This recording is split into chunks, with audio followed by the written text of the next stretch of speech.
श्री गणेशाय नमः. श्री सरस्वत्ये नमः. स जयति सिंधुर्वदन देवो यत्पादपङ्कजस्मरणं मासरमणिरिव तमसां राशीं नाशयति विघ्नानां. प्रारंभीसी गजाननाचे स्मरण केले असता सूर्योदय होतात. ज्याप्रमाणे तिमिरसमूहांचा नाश होतो त्याप्रमाणे सर्व विघ्नांचा नाश होतो. सो सिंधुर्वदन देव उत्कर्ष पावत आहे. दैनिक पंचांग दिनांक 2 नोव्हेंबर 2025, वार रविवार, शालिवाहन श्री शके 1947, संवत 2081, संवत्सर विश्वावसु संवत्सर, अयन दक्षिणायन, सौर ऋतू, शरद ऋतू, हेमंत ऋतू, चांद्र ऋतू, शरद ऋतू, मास कार्तिक, पक्ष शुक्ल पक्ष, तिथी एकादशी तिथी रविवारी सकाळी 7:32 नंतर द्वादशी तिथी संध्याकाळी दुसऱ्या दिवशी पहाटे 29:08 नक्षत्र पूर्वा भाद्रपदा नक्षत्र संध्याकाळी 17:04 नंतर उत्तरा भाद्रपदा नक्षत्र सुरू.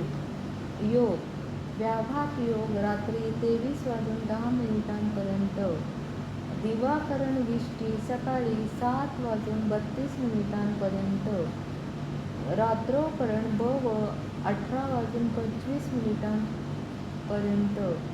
नंतर बालवकरण रात्र 29:08 रवी उदय सूर्यास्त सकाळी 6:41 होईल. सूर्योदय संध्याकाळी 18:04 होईल. रवी तुला राशीत आहे. चंद्र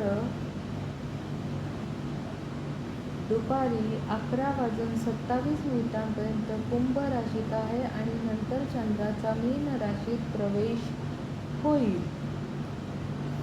आज आकाशात राशीत असणारे ग्रहज्ञान. मेष राशीत कोणताही ग्रह नाही. वृषभ राशीमध्ये हर्षल 6 अंशावर वक्री. मिथुन राशीत कोणताही ग्रह नाही. कर्क राशीत गुरु 0 अंशावर. सिंह राशीत कोणताही ग्रह नाही. शुक्र 29 अंशावर. तुळ राशीत रवी 15 अंशावर. वृश्चिक राशीत मंगळ 3 अंशावर. बुध 9 अंशावर. धनु राशीत कोणताही ग्रह नाही. मकर राशीत प्लुटो वक्री 6 अंशावर. कुंभ राशीत चंद्र 26 अंशावर. राहू 22 अंशावर वक्री. मीन राशीत शनी वक्री 1 अंशावर. नेपच्यून वक्री 6 अंशावर. आज ग्रहांचे अंशात्मक प्रमुख योग. चंद्र त्रिकोण योग मंगळ. चंद्र त्रिकोण योग बुध. चंद्र त्रिकोण योग गुरु. चंद्र युती योग शनी. चंद्र लाभयोग हर्षल. चंद्र युती योग नेपच्यून. चंद्र लाभयोग प्लुटो. शुक्र केंद्रयोग गुरु. राहू काळ. रविवारी राहू काळ हा दुपारी सायंकाळी 4:30 ते 6 वाजेपर्यंत असतो. राहू काळ हा प्रत्येक वेळी अशुभ काळ आहे आणि त्याचा कालावधी हा मध्यम मानाने दिलेला असतो. राहू कालामध्ये प्रत्येक गावाच्या सूर्योदय आणि सूर्यास्तानुसार थोडा मोठा फरक पडत असतो.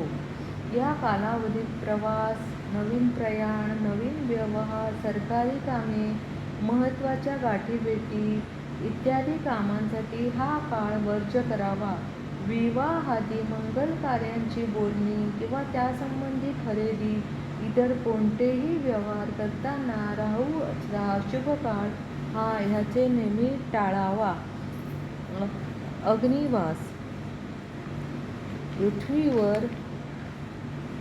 पृथ्वीवर अग्निवास आहे. टीप: पितृपक्षातील महालय श्राद्ध हे 15 नोव्हेंबर 2025 पर्यंत करता येते. दिनांक 2 नोव्हेंबर ही क्षय तिथी आहे आणि ते तिथीचा क्षय होत आहे. क्षय तिथीचा दिवस हा वर्ज दिवस म्हणून मानण्यात येतो. भागवत एकादशी, तुलसी विवाहारंभ, पंढरपूर यात्रा, चातुर्मास समाप्ती, विष्णू प्रबोधोत्सव. तिथीच्या श्रवणाने लक्ष्मी प्राप्त होते. 12च्या श्रवणाने आयुष्याची वृद्धी होते. नक्षत्राचे श्रवण केले असता आपल्या आयुष्यातील पातक निघून जाते. योगांचे श्रवण केले असता आपल्या शरीरातील सर्व रोगांचे निवारण होते. कर्णाचे श्रवण केले असता आपल्या मनातील चिंतित मनोरथ सिद्ध होतात आणि या सर्वांचे श्रवण केले असता नित्य गंगा स्नानाचे फल मिळते. शुभम भवन्तु.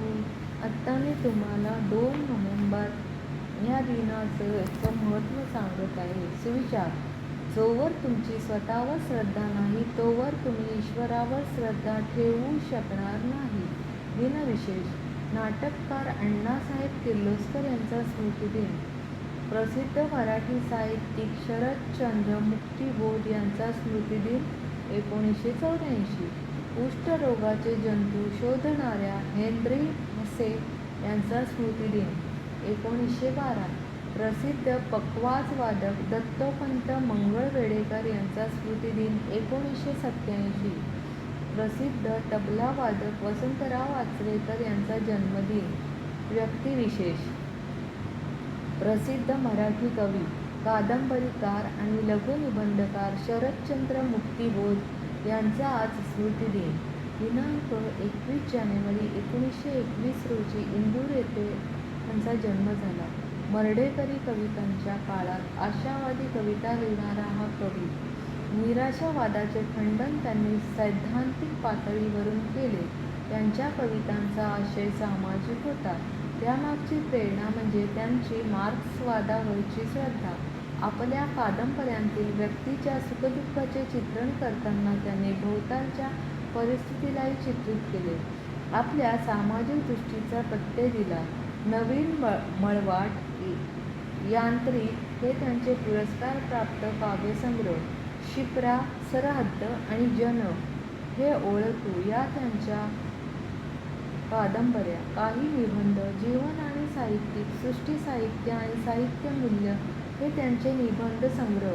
प्रत्येक व्यक्ती म्हणजे सुप्त शक्तीचा एक पिंड असून समाजात राहिल्यामुळे तिला बरे वाईट व्यक्तित्व प्राप्त होत असते अशी भूमिका घेऊन व्यक्तिचित्रणे करणारा हा कादंबरीकार. हा कादंबरीकार कवी दिनांक 2 नोव्हेंबर 1984 रोजी नागपूर येथे निधन पावला.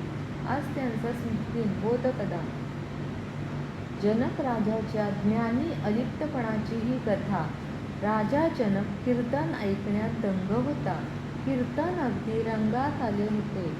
इतक्यात एक रक्षक धावत आला आणि त्याने जनकाच्या कानात हळूच सांगितले, महाराज, राजवाड्याला आग लागली आहे. जनक म्हणाला, मी कीर्तन ऐकतो आहे, देवाची भक्ती करतो आहे, आत्ता काही सांगू नको, नंतर ये. थोडा वेळ गेला. रक्षक पुन्हा धावत आला. म्हणाला, महाराज, आग फार भडकली आहे. कोठी घरापर्यंत थोड्याच वेळात पसरेल. तरीही जनक स्तब्धच होता. कीर्तन सुरूच होते. तेवढ्यात रक्षकाने तिसरी बातमी आणली, महाराज, आपला राजवाडा जवळजवळ जळून खाक झाला आहे आणि आता आग शहरात पसरण्याची शक्यता आहे. साऱ्या प्रजेची घरं जळून खाक होतील. हे ऐकल्यावर मात्र जनक ताडकन उठला. म्हणाला, कीर्तन थांबवा, मी गावात जातो.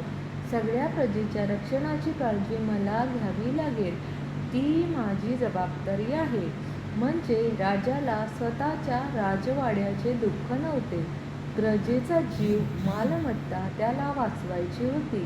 तात्पर्य: कर्तव्याला लिप्त आणि स्वतःच्या सुखसोयीशी अलिप्त राहिले तरच व्यक्तीचा लौकिक शतकानुशतके राहतो. चिंतन: काया, वाचा आणि मन यांनी भगवंताशी एकरूप होणे हेच परमार्थाचे सार आहे. संसार टाकण्यासाठी साधना नाही, उलट सारा संसार आनंदरूप करण्यासाठी साधना आहे. अवघाची संसार सुखाचा करीन, आनंदे भरीन तिन्ही लोक.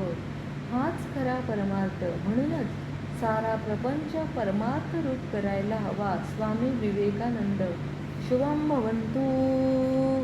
सर्वमंगलमांगल्ये शिवे सर्वार्थ साधिके शरण्यं त्र्यंबके गौरी नारायणी नमोस्तुते. माझ्या या चॅनलला लाईक करा, शेअर करा आणि सबस्क्राईब करा ही नम्र विनंती. शुभम भवन्तु.